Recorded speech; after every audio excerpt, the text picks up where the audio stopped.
Hi hello welcome back to my YouTube channel ಗೌಡ್ರ ಮನೆ ಚಾನಲ್ಗೆ ಸ್ವಾಗತ. ನೋಡಿ ಇದೇನು ಆಗ್ಲಕಾಯಿ ಇಟ್ಕೊಂಡಿದ್ದೀರಾ ಅಂತ ಕೇಳ್ತಾ ಇದ್ದೀರಾ. ಹೌದು, ಒಬ್ಬರು ಕೇಳಿದರು ಇದು ಕಹಿ ಬರ್ದಂಗೆ ಮಾಡೋದು ಹೆಂಗೆ ಅಂತ. ಯಾವಾಗಲೂ ಮನೇಲಿ ಮಾಡಿದ್ರೆ ಕಹಿ ಕಹಿ ಅಂತ ಅನ್ನೋಂಗಾಗುತ್ತೆ ಅಂತ. ನೋಡಿ ಇದನ್ನು ಇಷ್ಟು ಇದಾಗಿ ಕಟ್ ಮಾಡಿ ಇಟ್ಕೊಂಡಿದ್ದೀನಿ.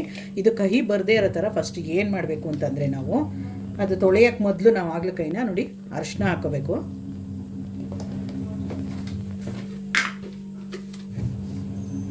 ಮತ್ತು ಉಪ್ಪು ಹಾಕಬೇಕು, ಸ್ವಲ್ಪ ಉಪ್ಪು ಹಾಕೊಂಡು ಇವಾಗ ಏನು ಮಾಡಬೇಕು ಅಂದರೆ ಅದನ್ನ ಫುಲ್ಲು ಮಿಕ್ಸ್ ಮಾಡಿ ಇಟ್ಬಿಡ್ಬೇಕು 10 ನಿಮಿಷ. ಇದು ಉಪ್ಪು ಮತ್ತು ಅರಿಶಿನ ಹಾಕಿರೋದ್ರಿಂದ ಏನಾಗುತ್ತೆ ಅಂದರೆ ಆಗ್ಲಕಾಯಿ ನೀರು ಬಿಟ್ಕೊಳ್ಳುತ್ತೆ. ಇದು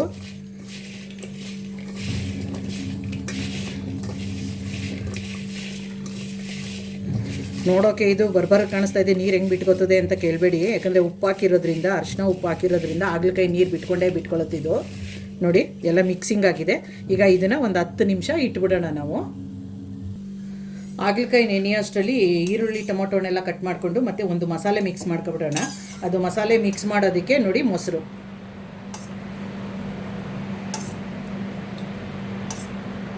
ಸಾಕಿಷ್ಟು ಮೊಸರು. ಇದು ಅರಿಶಿನದ ಪುಡಿ, ಸ್ವಲ್ಪ red chilli powder, garam masala ಹಾಕ್ತಾಯಿದ್ದೀನಿ, ಚಿಕನ್ ಮಸಾಲ ಹಾಕ್ಕೊಳ್ಳೋಣ. ಒಂದು 1.5 ಸ್ಪೂನ್ ಅಷ್ಟು ಹಾಕ್ಕೊಂಡಿದ್ದೀನಿ, ಸಾಕಿದು. ಶುಂಠಿ ಬೆಳ್ಳುಳ್ಳಿ ಪೇಸ್ಟ್ ಹಾಕೋತಾ ಇದ್ದೀನಿ. ಮಿಕ್ಸ್ ಮಾಡ್ಕೊಂಬಿಡೋಣ ಈಗ ಇದನ್ನು.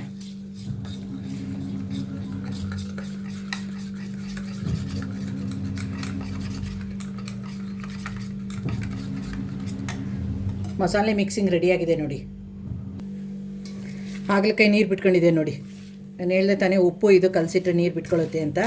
ನಾವೇನು ಮಾಡಬೇಕು ಅಂತಂದರೆ, ಈಗ ಇದನ್ನು ಹಾಗಲಕಾಯಿನ ಚೆನ್ನಾಗಿ ಹಿಂಡಿ ತೆಗಿಬೇಕು. ಆವಾಗ ಇದರಲ್ಲಿರೋ ಕಹಿ ಎಲ್ಲ ಹೋಗ್ಬಿಡುತ್ತೆ. ಅದು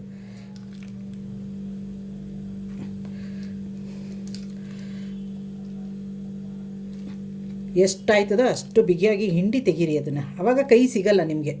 ನೋಡಿ ಇದೇ ಥರ ಎಲ್ಲನೂ ಹಿಂಡಿ ತೆಗೆದು ಬಿಡ್ತೀನಿ ಇದನ್ನು. ಆಗ್ಲಕಾಯಿ ನೋಡಿ ಹಿಂಡ್ಕೊಂಡಿರೋ ನೀರು ಎಷ್ಟು ಬಂದಿದೆ ಅಂತ ಅಂದ್ಬಿಟ್ಟು. ಇದರಲ್ಲಿ ಕಹಿ ಪೂರ್ತಿ ಇರ್ತದೆ, ಕಹಿ ಹೊರಟಾಗುತ್ತೆ ಅಷ್ಟೇ.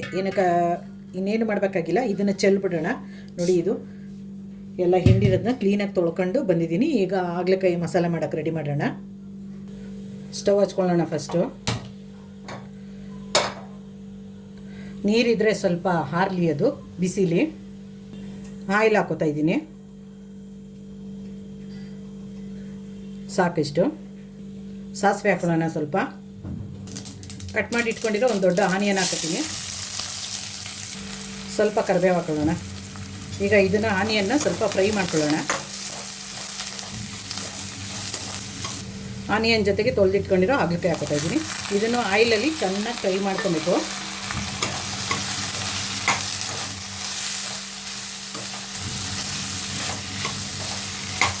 ಆನಿಯನ್ನು ಮತ್ತು ಹಾಗಲಕಾಯಿ ಸ್ವಲ್ಪ ಚೆನ್ನಾಗಿ ಫ್ರೈ ಆಗಲಿ. ಇದು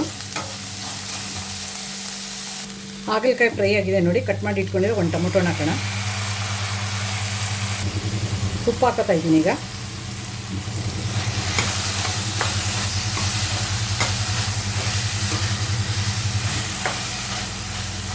ಮುಚ್ಚಿಬಿಡೋಣ ಬೇಯಲಿ ಇದು. ಟೊಮೊಟೊ ಹಾಗಲಕಾಯಿ ಎಲ್ಲ ಬೆಂದಿದೆ ನೋಡಿ. ಈ ಮಿಕ್ಸ್ ಮಾಡಿ ಇಟ್ಕೊಂಡಿದ್ವಲ್ಲ ಮಸಾಲೆ, ಇದನ್ನು ಹಾಕೊಂಬಿಡೋಣ ಈಗ ಇದಕ್ಕೆ.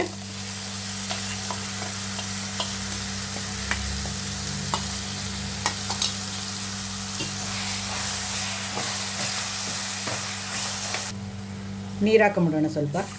ಸ್ವಲ್ಪ ಗ್ರೇವಿ ಥರ ಬೇಕಲ್ವಾ ಮುದ್ದೆ ತಿನ್ನೋಕ್ಕೆ, ಇದಕ್ಕೆಲ್ಲದಕ್ಕೂ.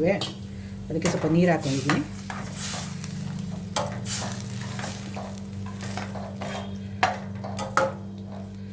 ಮುಚ್ಚಿಬಿಡೋಣ ಬೇಯಲಿ ಈಗ ಚೆನ್ನಾಗಿ. ಅದು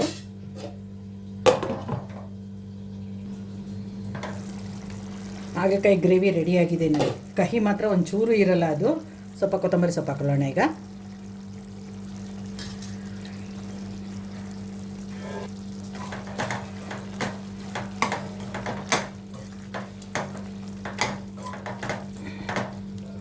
ಚಪಾತಿಗೆ, ಅನ್ನಕ್ಕೆ, ರೊಟ್ಟಿಗೆ ಎಲ್ಲದಕ್ಕೂ ಸೂಪರಾದಂಥ ಹಾಗಲಕಾಯಿ ಗ್ರೇವಿ ರೆಡಿ ಆಯಿತು ನೋಡಿ.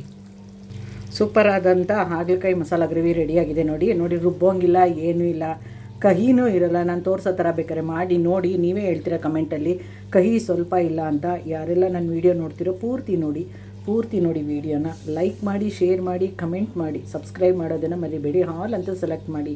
ಯಾವುದೇ ವಿಡಿಯೋ ಮಾಡಿದ್ರೂ ನೋಟಿಫಿಕೇಷನ್ ಮೊದಲು ನಿಮಗೆ ಬರುತ್ತೆ. ಅದು ಹಾಗಲಕಾಯಿ ಮಸಾಲ ಗ್ರೇವಿ ರೆಡಿ.